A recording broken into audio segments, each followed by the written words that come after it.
Welcome to the Lightwalker's Path. This is episode 42. And once again, I have a fantastic guest. And I'm so excited because I'm actually getting to know her at the same time as you are in this episode. Now, typically when I invite people on the show, they are people that are in my network, or they're some of my teachers, they're people that I have a foundation with. And this one was one of those little birdies whispered in my ear and said, you need to know all about Calista. So here she is. I'm so excited to be able to share her with you today. So let me give you her official bio, and then we'll scrap all the formalities and just get into the real stuff. So here we go. Calista is an award-winning author. She is a pioneer of spiritual ascension and a magical leader who truly walks her talk. You know how important that is here on the Lightwalker's Path. Through creating these she's got therapy modalities, so angel healing, unicorn healing, and Atlantean crystal healing.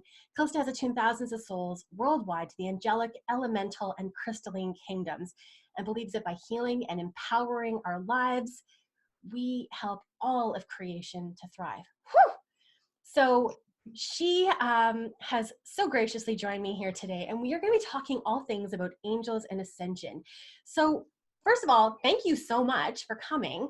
And second of all, can you kind of expand what that means to you? Because I know ascension means a lot of different things to a lot of different people. So does. Yeah. Hello. Hi, everybody watching and listening. So ascension for me is remembering and embodying and integrating all that we are, but getting really real with every aspect of us, whether that's our skills and our talents, but also our shadows and our fears, and facing them, integrating them, not shying or running away, but working with them to learn more about who we are, and then express who we are in our everyday life. I don't see it as a form of, going from where we are up some heavenly staircase or into another dimension on our spaceship. I don't see that. I just see us remembering and embodying all that we are, becoming the masters that we came here to be. For me, that's what practical spiritual ascension is. I love that. And it feels to me, having come originally from the Catholic background and then from a pretty, even though it was shamanic, almost religious teaching in a lot of ways, this takes so much pressure off. It's not about becoming some guru, some ascended master, some, walking Buddha. It really gives us permission to be ourselves. Yeah, I think we're evolving away from that, Mm-hmm. seeing consciousness as an external or going to somebody to basically tell us what we need to know. Like, we have all the answers. We really are our own guru. And I'm all for that. I'm all for helping people find their own answers, delivering them, helping them to gain their truth, to find it themselves, rather than saying, this is my perception, this is my guidance for you. Because how can we really know that? We can't, in truth. Well, and I think it's so disempowering for people too, to always have to be given the answers, especially when they're already carrying that innate wisdom within themselves. Yeah, definitely. I'm finding too, the people that I resonate with their work and who I'm just you just know that they're the real deal. There is that humility to it that is so much about helping people inherently claim it themselves rather than putting themselves on a pedestal and preaching to the masses. And it's such a big and really beautiful shift that I've been seeing in our space lately. Where do you think that's coming from? Yeah, I believe that's coming from the rise in the divine feminine consciousness that's been suppressed for so long. I believe people are finding their voices, no matter if they're female or not. It doesn't matter. The feminine lives within all us. So we're finding our voices, we're finding our strength, we're finding our courage, we're helping each other, I believe, in this community, and then that's rippling out and helping other beautiful sleeping beauties begin to awake into their own truth and give them permission, or not permission, but just through that process of spiritual osmosis, helping them to awake and live their purpose. And what I think is really neat about it too is that it becomes very muggle friendly that way, when it's not about a particular path. And I know your work is very, very magical, but when we're talking about these themes of being our best selves and looking at things with truth and accepting who we are, that's available to everybody, regardless of where they are.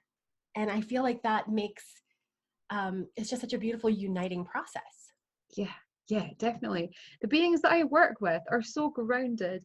On the surface, it may appear very airy fairy, unicorn. Literally in some cases. Yeah, exactly. With the fairies, of course, unicorns and angels, but they're non-denominational. They don't assign to a religion. Mm-hmm. They're not saying, I'm going to work with you, but not work with you. There's a complete equality to the spiritual kingdoms, and I love that. For so long, religion, for example, has been misconstrued, but yet the heart of religion, I think that the religion comes from the word realgo, which means to unite. Religion was always to unite us with who we are, but then became very fear-based and very structured, very masculine, and that's why I believe it's dissolving, giving rise to everybody finding their own empowerment, their own truth, and following more signs, symbols, and synchronicities to keep them reassured that they're on the right path, rather than going to church and hearing somebody preach, which I'm not downplaying. I'm not anti-religious at all, but I believe we don't have to go to a church to find that divinity. We just need to breathe and be aware of who we are. It's funny that we have that conditioning, though, that you have to go somewhere to be able to have these experiences. When I left, not so much the church, because I was quite young when I left the church, but when I left my spiritual community in my early 30s, someone actually said to me, don't you want to be grateful? Don't you want to connect with the divine and thank her for, your beautiful marriage and your family and whatever? And I was like, well, yeah, I do that every day. I don't need to be working in a group in a particular modality to be able to have that experience. Mm-hmm. But I think we're just so conditioned that this is what it looks like. This is what it means to be spiritual. Absolutely, yeah, but I believe that that's falling away. I'm perhaps, maybe I'm naive, but I would like to think that way of being is falling away. Structure is falling away. The feminine is coming forward, and the feminine is the mystery, is the unknown, is being comfortable in the uncomfortable. The feminine really guides us into that space, and that's why I believe there's such a surge in goddess books and products and angel books, and like the book that I've just written, The Female Archangels, like, because we're shifting and evolving our consciousness and our beliefs and the way that we do things in the world. Of course, there has to be this evolution in our spirit teams, in the way that we interact with the ethereal kingdoms. So that's lovely to see, and it reflects to us our global ascension, how we're all moving forward, and our readiness for it. Because I think if we weren't, it just wouldn't be happening. We'd be stuck on that hamster wheel of same old, same old. We'd be still muggles. Yes, we'd still be muggles. Okay, I really want to get into your book, but before we do, I am super curious about your personal journey, because in my experience, I tend to meet, not always, but I tend to meet people who are working with the earth magics or they're working with the ethereal. And you've got both elementals and angels as part of your repertoire. So what was that journey like, and how did you end up balancing those two worlds? Yeah, it's a funny one. Well, I started off really very earth-based. I came from a family of, there wasn't really men in our family. They were all matriarch, very strong women, all had a connection with the earth. Grew up in Scotland, still live here, and magic is very much alive here, and it's something that's taught. It's not a part of myth and legend here. It's real. People believe in magic here. There's so many fairy glens and the brooks. You can hear the magic and the singing in the water. It's just amazing. So that was my bread and butter when I was growing up. But took a detour I guess I had to take that detour into science and became a cancer research scientist, got my degree, worked for Big Pharma, was very cynical, completely different, no makeup, really plain, you know, just a whole different person, really. But what always remained within my heart was a passion for the earth, a passion for helping people, and a greater vision for this earth. Like I wanted to help, but I knew, being that very small cog in that huge big pharmaceutical wheel, I didn't feel like I was contributing. And I saw so much in that world, how much they commercialize health, these, you know, all the management just focused on their bank balance rather than actually helping people. And I thought, I do not want to be part of this world anymore. And so round about 2006, I believe that's when I went through my sort of awakening that we talk about in this world, you know, awoke my consciousness, said to myself, okay, am I going to go back to university, become a doctor, do my PhD? Am I going to start a family with my then fiance? So that was kind of rattling around. And then I remember sitting at my computer at work, looking up evening courses, and a course in Reiki came forward. Didn't know what Reiki was, went along, judged everybody because I was such a judgy, cynical person back then, but loved it, fell in love with it, and realized I had a talent for it. I could feel the energy, like so many of us can. Started working with it, and I just knew I had to leave. I had to leave science. This was where my heart was going. Slowly but surely, the more I immersed myself into healing and meditation, I started to meet those beings I connected with when I was wee, the fairies, the angels, all this life. It's like I went from black and white to color. And so I still had the nature-based spirituality. That's always been my true heart. But also I became a bridge and a channel for the angels, started to work with them, specifically Archangel Raphael and his twin, Archeia Virtue. So together, if I have a coin, I saw a penny coin here somewhere. If you can imagine, a coin anyway has two sides. The way the angels represented and expressed themselves to me was they had and they still have, a masculine consciousness on one side and a feminine on the other, but together they're still the same angel. Interesting. And for eons, angels have been represented as masculine in being. If they had a being, of course they're androgynous, but if they had a being, it was the masculine that presented, because God and God's Son, Jesus, Buddha, you know, no matter what religion, has been represented as male in form. And so of course that made sense. If we were in that patriarchal society, then consciousness, God, divinity was seen as this masculine being. But when I first started to work with them, the feminine came forward, and the female archangels call themselves the Archeia. And I'd never heard of the Archeia. There wasn't books on the subject. But there she was, Archeia Virtue, very, very present. And I believe that people who work with angels have always connected with the female archangels. They've always been there, the Archeia. They're just the energetic inner potential, if you like, to the outward expression of the masculine. So Virtue explained to me that she is, in every act of healing, she's the essence of gentleness and forgiveness and compassion. And she says that every act of healing has to involve forgiveness. It has to involve forgiveness, whether it's forgiveness of self, forgiveness of a circumstance or another, or the environment. And so she's that soft pink underlying weave of energy to all the more physical, emotional, and mental healings that Raphael does. And so honestly, I just became a student of Raphael and Virtue, learned a lot from them. They said to me, okay, Calista, you're going to be developing a hands-on healing modality, not like Reiki, but because you've learned Reiki, we can tell you it is hands-on healing. And you're going to be teaching it around the world.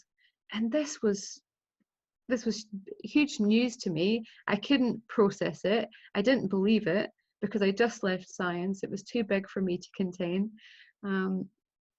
But you know, I just continued to work with the angels, and here I am now. The angel healing system was created in 2009 and continues to be taught around the world. And we've got thousands of practitioners. So he was right. And it just took big leaps of faith. The angels are always encouraging us to take leaps of faith. And when we receive guidance like this from the angels, from our spirit team, from our inner being, even if it feels really big, if it's right, if it feels right, we have to believe it, and we have to move towards it, because that's our calling. That's our calling, literally calling to us. Okay, come over here, move in this direction. And so I continue to teach earth-based spirituality through daily clips on Instagram called Mother Earth News, and I love doing that, just letting nature speak. Today the ducks were speaking to me. But courses and events and books, I normally work a lot with the unicorns, and beings like Mary Magdalene a lot features in a lot of my work, and the angels. So yeah, bit of a bridge. It's kind of all over. That's it really is like that unifying of earth to ethers. It's really beautiful. Yeah, and it's important because everything that comes forward, you know, we all have our own gifts, and those gifts have a central theme, a central expression, which will play out. Some of us are here to be mothers, but also spiritual mothers. Some of us are here to be teachers and herald our teachings in loads of different ways. For me, it's all about bridging heaven, bringing and bridging heaven to earth, but also helping people to bring heaven through earth, through their bodies, by recognizing their divinity. Really, really important. And so that's my passion. I love what I do. And yeah, every day I thank this path. Thank this path. Getting emotional, actually. Getting emotional. Absolutely. It is, though. It's for it to work out so beautifully and so perfectly, and for it to be so not according to plan is wonderful. I want to backpedal a tiny bit to what you were saying about taking those leaps of faith, because that's something that you know, a lot of my listeners definitely get to that place where they're like, I have a feeling these things are happening. How do I trust it? How do I know that this isn't in my head? So what's your take on that in terms of building the confidence to take the leap of faith? Yeah, absolutely. Well, let's just actually bring forward faith, because so the twin of Archangel Michael is Archeia, faith. And we're always taught from a religious vantage that faith is believing in something external to us. But actually, her message is all about believing in our inner knowing. So believing in what we can't really define and encapsulate, but is the essence of us. And we know when we're driven by faith because the person that we're talking to, or what we're pondering, or the idea that's running through us will feel expansive and exciting, and you know, we'll just literally feel our heart opening. And when we're feeling that, even if it scares us, we have to take those leaps of faith. And Archeia faith, because that is the virtue that she expresses, she's also called Michaela as well.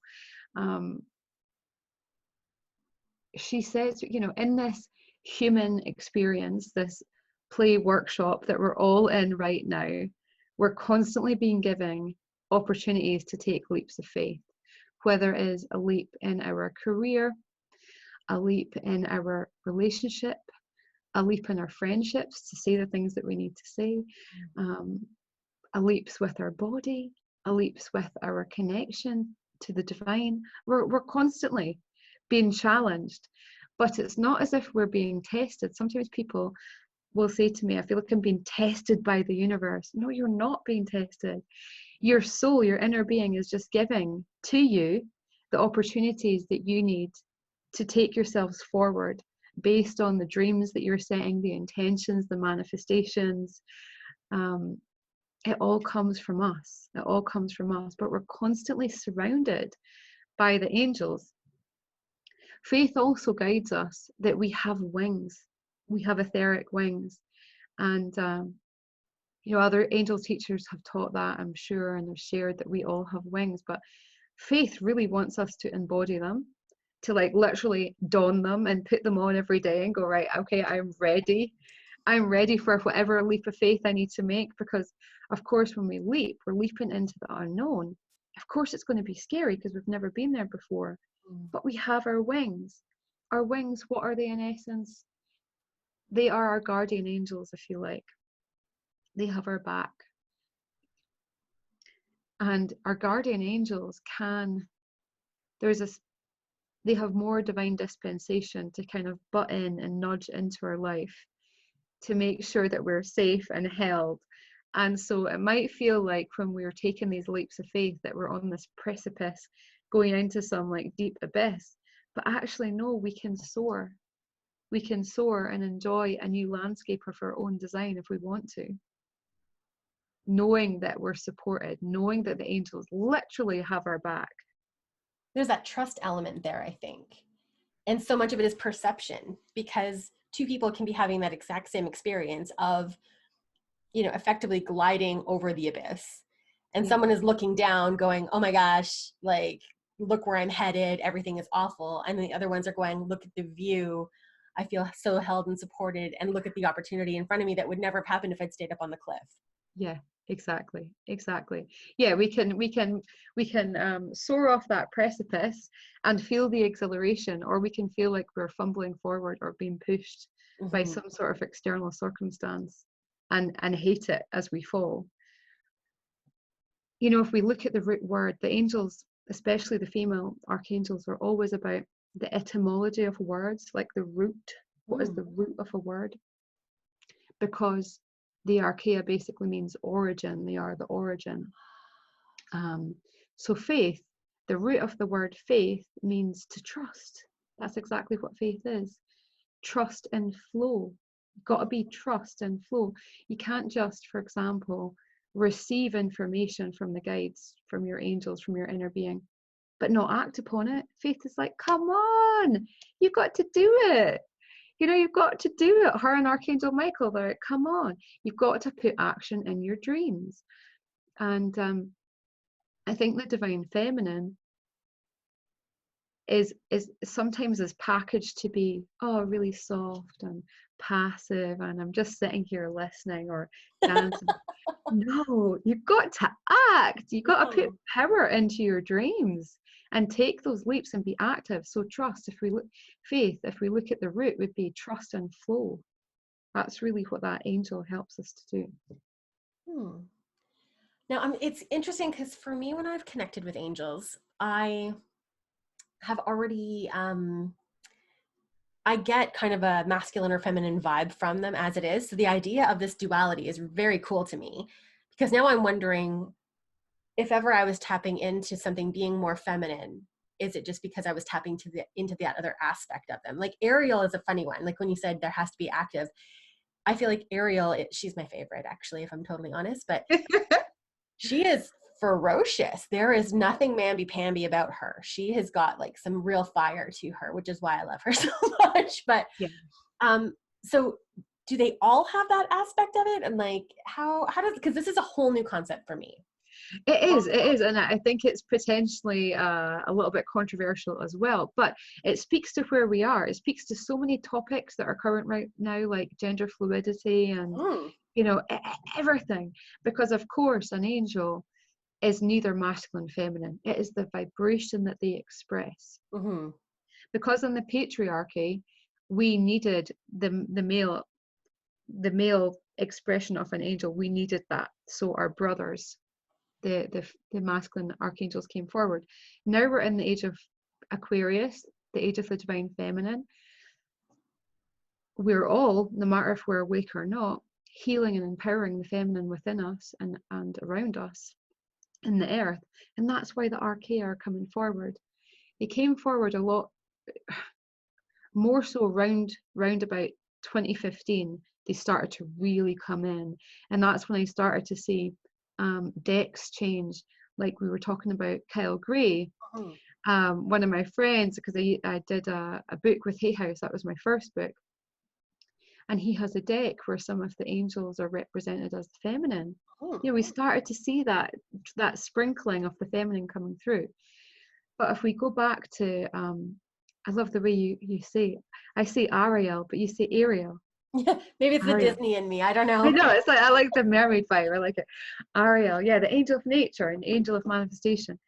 So I see Ariel as masculine, but the inner consciousness or the feminine reflection would be Archeia's strength. Archeia's strength, and she is so fiery. So at the moment, we're creating a card deck to go with the book, and so all the images have been coming forward. And Archeia's strength, wait till you see her. I have to send a picture of her. She has this lion coming from her, and all the fiery rays, and there's alchemical fires around her, and she's just so fierce, would be a word. Fierce. Whereas Ariel is still very much like that, but he's more the wisdom of the earth, and he's got this beautiful owl that comes forward. He's very much akin with owls. But this is what happens. I've spoke to many angel teachers and healers, and it's the same thing. For example, Archangel Jophiel, a lot of people feel that Jophiel, because of that lean towards beauty, feels feminine. But the reflection of Jophiel is Lady Radiant. No, sorry, is Archeia Clarity. Sorry, there's so many angels. Is Archeia Clarity. And Clarity is the feminine consciousness, yet she is very, like, she would be the go-to Archeia for helping to heal the sacred masculine, because that's also rising. Interesting. So it's really, yeah, it is. It's very interesting how they interplay. The angel of the moon. So Archangel Hanael, and the opposite would be Archeia Radiant. They're often looked at, Radiant is often more expressing the masculine, and Hanael is more expressing the feminine. And it's like, what? But they very much teach people to go their own way, especially in their sexuality. So they would be the go-to angel if people are struggling with gender identity, would be going to Hanael and going to Radiant. And of course, whatever an angel helps us with, whatever their qualities or virtues are, that's how they're going to express to us. But everybody will see angels differently.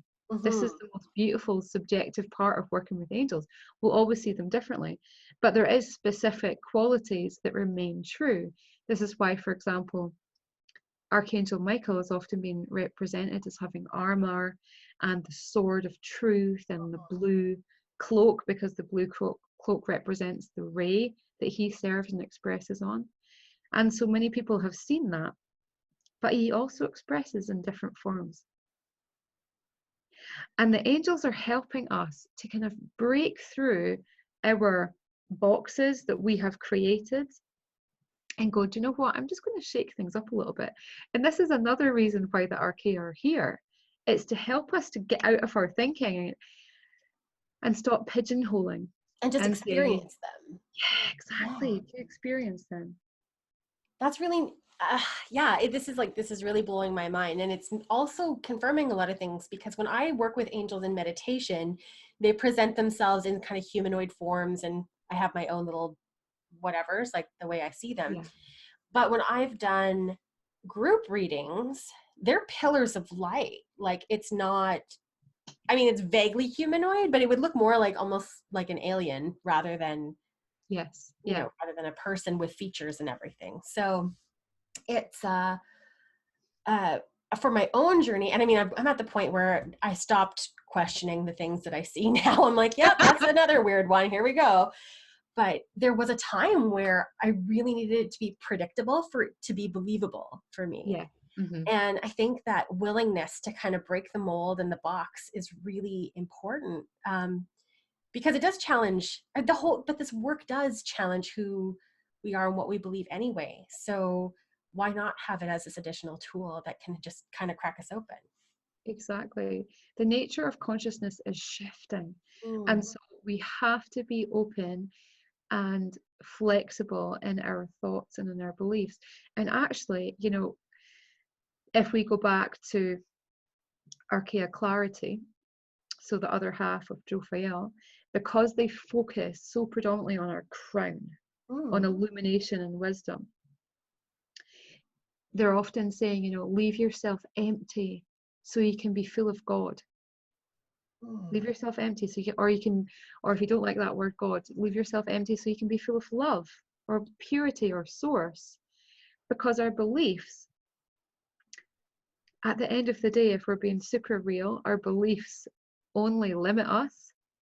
Because we can have a belief about this person or a belief about this modality or a belief about angels, but all we're doing is doing that. We're putting ourselves in a box. And we don't know that it's true anyway. We're just saying, this is what I think. I hope I'm right. So why not be open?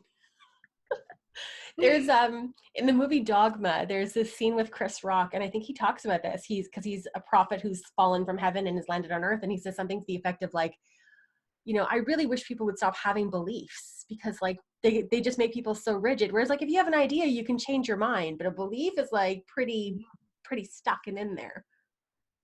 So true. I love that film, by the way. I'm going to watch So that. good. You know, I'm like, I think I'm overdue. I need to sit down and spend some time with Chris Rock. Yeah. Um, Alanis Morissette as God. I mean, come on, that's a great film. well, and you know, so we're from the same hometown. So I was all like, yeah, Alanis. Wow. Little Ottawa Pride. It was pretty funny on my part, but I'm a geek like that. So there you go. With connecting with these, I don't want to say feminine. I mean, they are feminine aspects, but like you said, how some of them are a little bit reversed. Do you connect with them in the same way that you would connect with like the traditional archangels that everyone knows right now? I connect with the Archeia differently. The archangels, it's like I'll just sit down and have a chat with Michael. You know, it's Mm-hmm. like a brother. Chit chat chat chat. Faith or the other Archeia, it's more like they will come in and they will stir shit up and they will provoke things and they'll challenge you. Literally, they will take over your life, and I am not. That is no joke. They really will. When I was creating the book and the angel card deck, literally they just come in, and like for example, when I was writing the chapter with Archeia Grace, who is all about divine timing and divine order, and we're always exactly where we need to be, and looking for the underlying blessings, challenges. My life got really challenging. You know, it was December last year. My father passed away. My relationship with my then fiance broke down like 3 days before Christmas and like 2 days after his funeral. So it was a really weird, horrible time. I had to start managing how to become a single mom with a 3 and a 4-year-old and a 7-month-year-old and write the book and look after students and put a roof over her head. Like there was so much happening. Mm-hmm. Yet Grace was weaving her magic all the way through, going, it'll all be fine. Everything's happening in divine order. And like she's not saying it to piss me off. She was saying it to help me to have an experience of what grace is. So Mm-hmm. I could live and breathe her to then be able to write about her from that place of, okay, I've actually embodied that now. I've embodied grace so I can help inspire people. Okay, this is what grace is. This is how she can help you. No joke, Serena. Every every chapter, and there's 13 chapters in the book, was like that.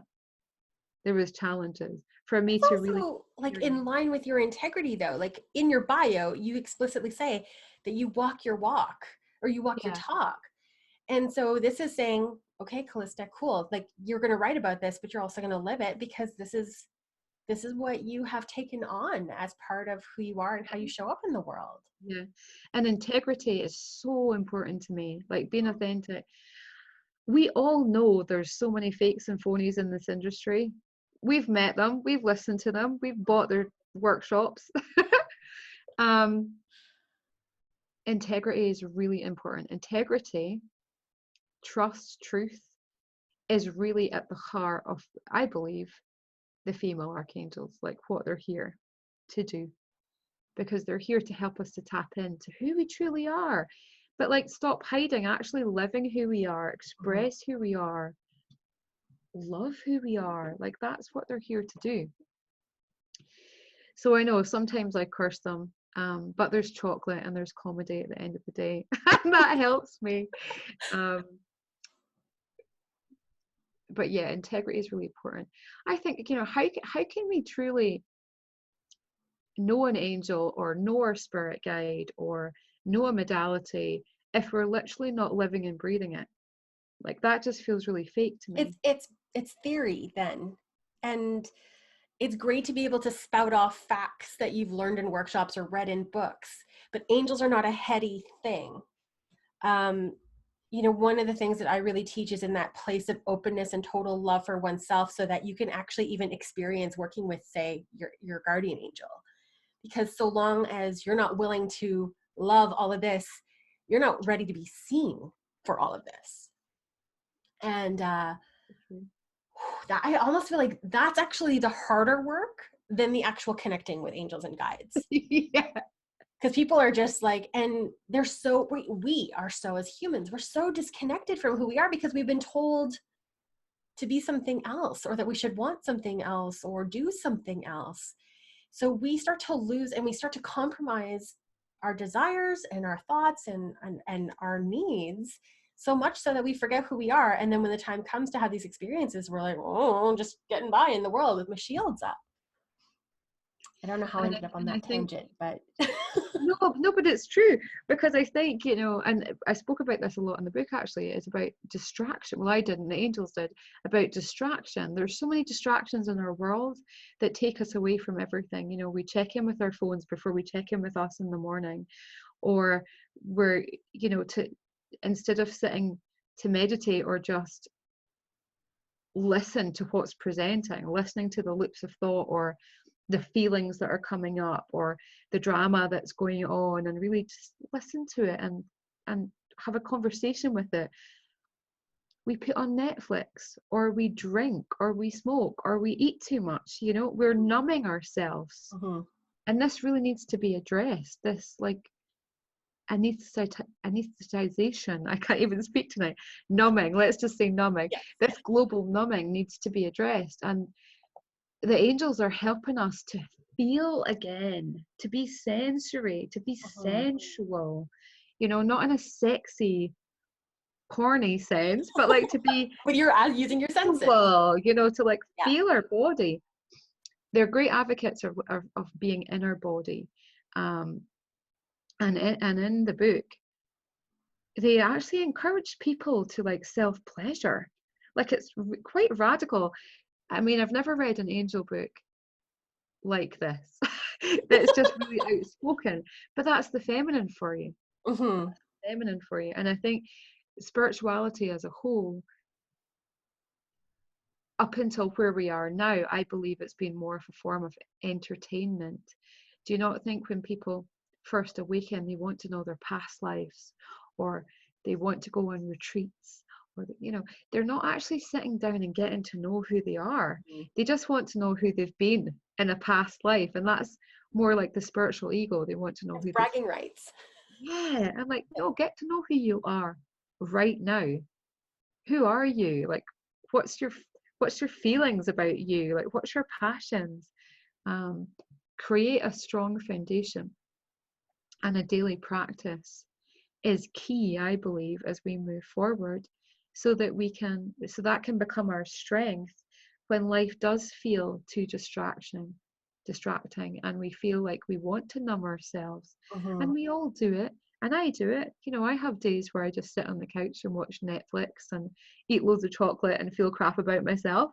Like, we all have those Of days. course. Yeah.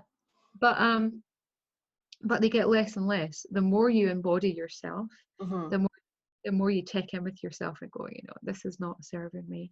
Well, and the spiritual bounce back is always how I like to call it. Like the That's a recovery good word. time gets so much shorter and easier because it used to be, oh my gosh. And I was thinking about this the other day because I was talking to a girlfriend of mine, and right now I've got like my new brand launching, my new website launching, my group program coming up, and like I'm feeling this inundation of like my to-do list just doesn't get done, even though I'm working my ass off all the time. Yeah. And she said, well, how are you doing through all of that? And I was like, I am surprisingly chill. And then I had to check in with myself of, am I checked out? Have I disassociated? And that's why I'm chill. And then I remembered, no, you've been meditating every day. You have been doodling mantras every day. You've been listening to sacred music. So you're actually supporting yourself. You're like, I mean, I do this I don't meditate every day typically, but I've been doing Oprah and Deepak's 21-day system. Normally, I don't meditate every day. I meditate when I need inspiration or when I'm going through something. And because I have been ultra devotional for the last 3 weeks, There you go. it has supported this ride. And I'm like, this is super cool because my normal go-to would be to check out in some fashion. And I'm able to be present and experience that grace you talked about earlier because I put this foundation in place. But Mm-hmm. it's almost like when we treat spirituality as something we're dabbling in, there's never a foundation because it is recreation. It is, inner Netflix, basically. And so I think that when we show up for ourselves, and actually, so the person who put us in touch was our friend George. And I did a reading with him last year, and he basically said I needed to stop treating my practice like a spiritual amateur. And I was like, ooh, that hurts. Like, that was like quite the kick to the gut. But I kind of was. I got busy, I got distracted, and I stopped showing up for it every day. And I was reaping the consequences of that. Yeah, we have to bridge the gap and go, Yeah. okay, is this just entertainment for me, or is this actually my way of life? If it's my Mhm. way of life, I have to commit to it. Unicorn Rising, my first book, I talk a lot about this, and I actually take people through how to rise with purpose. Mm. How to tune in with something called the 11 a.m. upload, where we upload consciousness from source at 11 o'clock, when we tune in the afternoon, and how to go to bed in a graceful way with appreciation, like literally taking us through the day, because we need that. We need a form of spiritual discipline, spiritual hygiene, just like we take Mhm. showers. We need to have, we need to be mindful of what we're letting into our field. And what we're Oh, putting out. yeah, exactly. Always be mindful of our state of vibration. So the other half of Archangel Jeremiah is Archeia Freedom, who is together the angel of, really, that represents our emotional body and also helps to activate our navel chakra, which I believe is really going to fire and become present as we move forward. Archeia Freedom is always talking about to be mindful of what we're putting our energy into, like the conversations we're weighing into, what we're listening to, but also what we're watching. For Mm. example, if we watch like a drama series on Netflix, we have to be prepared for our life to get dramatic, because everything that we are watching, we're becoming a part of. And so, of course, that's going to come back into our reality. It's going to be reflected. You were saying you're listening to sacred devotional music. That is going to have a beautiful effect on your consciousness Mhm. and your way of being. And then from that space, you're putting that into other things. But if we're listening to, and I'm not downplaying like metal music or anything, but if we're listening to more like rah rah crazy music, then that's going to be the vibration that we're going to put out into the world. It's interesting that you bring that up because I have been really mindful musically. I tend to work with music a lot, and I was a radio kid before all of this, so it's all kind of part of the same journey. And so I have a book that I'm working on 2 different books simultaneously. One is almost finished, but is going to be published second, and it's all about anger as a sacred tool. And I have this playlist that is, for me, angry music. And the gal I was working on it with, she was like, oh yeah, because it just gets your adrenaline going. And I was like, no, because when I'm tapping into the stories that I'm telling, my own personal journey, these are the songs that are related to that, to these painful parts of my life. It's not that it's not metal music that gets me riled up. It's tapping into the parts where I felt really powerless and where I felt really hard. And it's not that I want to bum people out with it, but I want to be true in the storytelling so that there is that vibrational match. And then of course I go back to the other stuff when I'm filling in the blanks of like the lessons from it. But I really feel like the more we can align the energy to what we're putting into the world. I do the same thing when I'm writing to my email list or whatever. I'm always making sure that I'm having a creative vibrational match between the music I'm listening to and what I'm doing.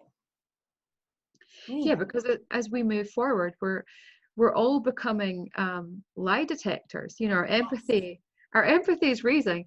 So we know if somebody is saying something that's not true, but yet, you know, people can say all these lovely fancy words, but if their energy is not speaking that same language, you will absolutely know. Mm-hmm. It's repelling. It is, yeah. And you know, if we go back to Jeremiah and freedom, the angel of our emotional body, they say that every emotion that we have has a value. Like anger has a value. Mm-hmm. Anger's anger, for example, has got a higher vibration than depression. You know, anger actually Gets things is done. a gateway. It gets things done. It is a gateway for breakthrough. Mm-hmm. And often we can't have breakthrough if we don't have a breakdown first. Mm-hmm. Like going back to the chapter with Grace, when all that happened as I was writing the chapter, my dad passing, the relationship ending, so much change and transition in my life. I remember being in the bath and literally screaming. Like I just had to get it out of my body. I was so angry at my dad. He was really violent when he was with my mom. He was into drugs and everything like that, and he was fairly absent in my life. Yet when he passed into spirit, I'm not kidding, Serena, the day after he came forward and said, I want to be part of your spirit team to make up for the absence. And I was like, I don't know, because he came forward. I knew it was him, but he was shrouded. Mm. Going through a transition like all souls do when they, you know, go back to non-physical. But I thought, I was so angry at him. I was like, you were absent from my life and now you want to be present in my spirituality? Who the, you know, Yeah. Oh, just absolutely. had to get it out.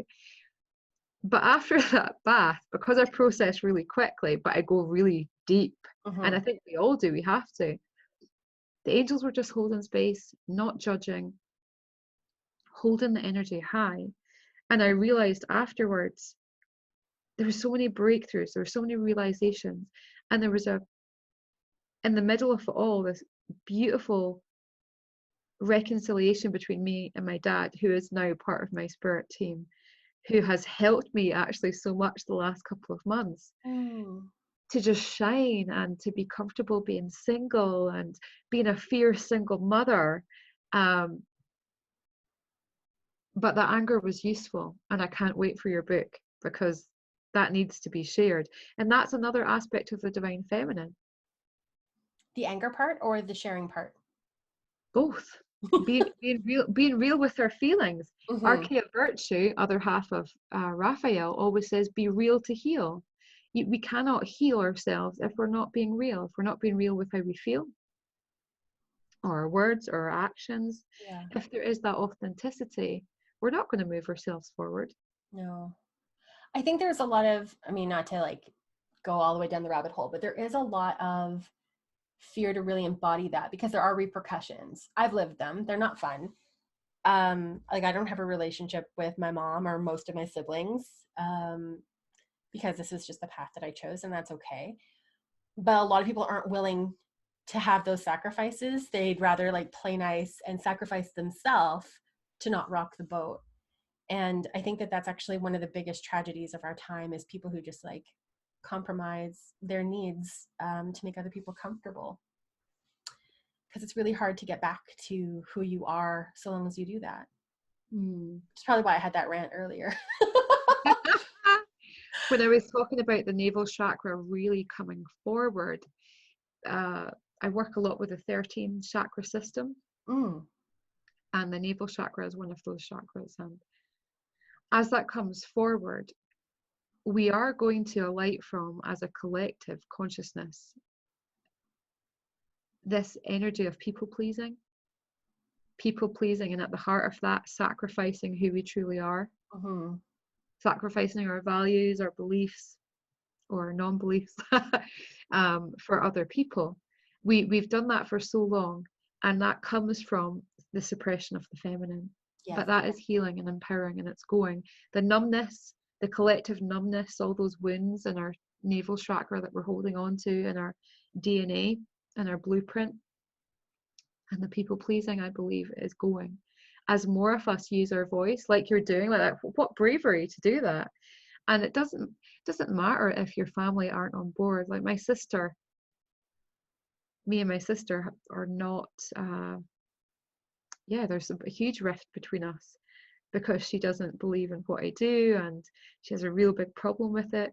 When my first book, Unicorn Rising, came out, she literally just said, I don't have a sister anymore. Wow. Which is hard. Of course it's hard. But at the end of the day, are we going to be miserable by people pleasing? Of course we are. We just dim our light for other people. That's not living. No. And so it depends on if you're willing to choose your own happiness over the comfort of other people, really. Yeah. I could talk to you all day. You're amazing. It's a really lovely conversation, and I hope it's valuable to everybody listening. Yeah. I mean, I think this is probably only going to make it on the YouTube part because we've got to somehow narrow it down for the episode, but that's okay. So give me the full scoop. I know you're not a salesy person, but give me the full scoop about the book. We're going to add the link to the show notes, but give us the full meal deal, the name, all the juicy stuff. So my next book, The Female Archangels, Evolutionary Teachings to Heal and Empower Your Life, is now out. Yay! On Amazon.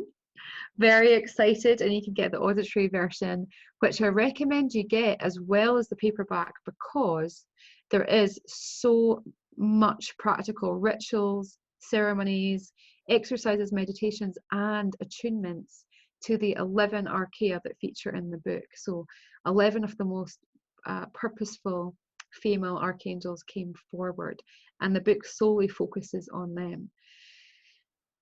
And we dive into every topic imaginable: sacred sexuality, empowering our mind, empowering our emotional body, our mental body, healing our relationships, going into our shadows. Right at the end of the book is something called the Angel Healing Prescription Guide, which literally lists A to Z everything you can imagine that we can manifest as a disease state. And then it gives you the best angels to work with, and also goes into the best angels to work with for strengthening our aura, or healing and activating our navel chakra, or working with entity removals. So that's fantastic. I've always wanted to have sort of a go-to handy description guide, so that's going to be in there too. And what I want people to take away from this book is a return of their pleasure and their joy and their freedom. And I feel very emotional about that, because as I was writing the book, that's exactly what it gave me. And I feel like even though the book took only a couple of months to write, that's, it really gave me that. And it is so pure, and it's so real. And the Archeia are such rebels in what they're saying. I mean, they're swearing like sailors all the way through the book. Those are my people. Or not people.